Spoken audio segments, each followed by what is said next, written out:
Hey guys, what's up? PipSnipers here, back for another update. Let's take a look at the S&P 500 today. We'll take a look at the macro wave count all the way back from 2022. And you can see back here in 2022, that's exactly when the crypto market topped out at.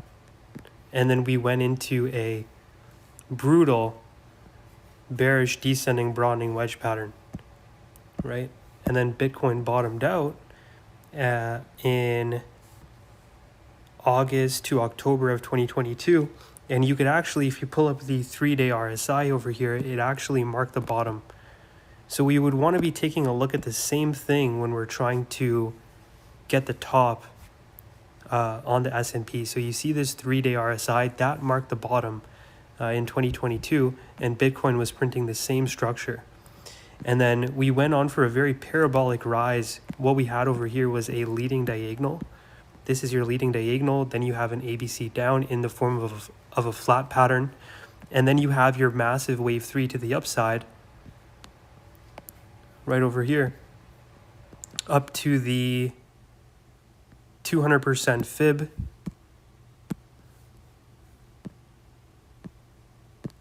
Measured from the 2022 high down to the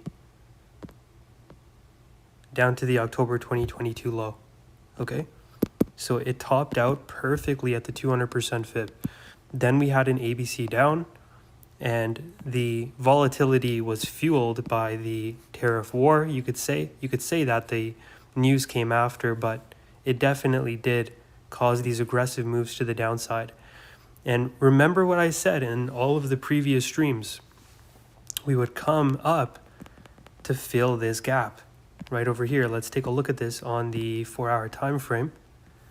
We can see in the previous stream I said that this was a rising wedge and will come down to the, we came down to the 61.8% fib and then had a V-shaped recovery back above our momentum indicator. And then if you take a look at this, let me see here, Keltner channels. You can see now we're trading above the Keltner channel on the 4-hour, and we've tapped into this wick that we've been talking about for a few weeks now, back at 56.39 and 5500.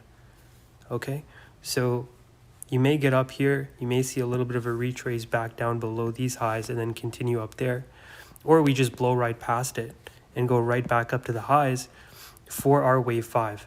And now I think that this would be the last wave on the S&P 500, and this may take us up to July, August, September.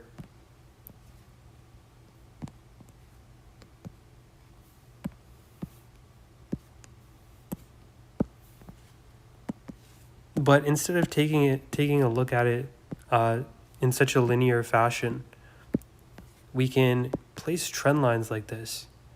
And what if we just have consolidation, right? We'll see into 2026 and then come down.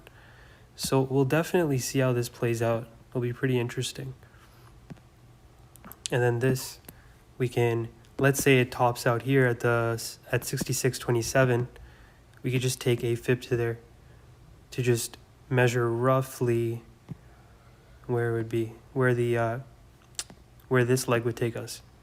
But yeah, hope you guys enjoyed the video. If you guys have any questions, please feel free to let me know. Peace out and take it easy. See you guys in the next one.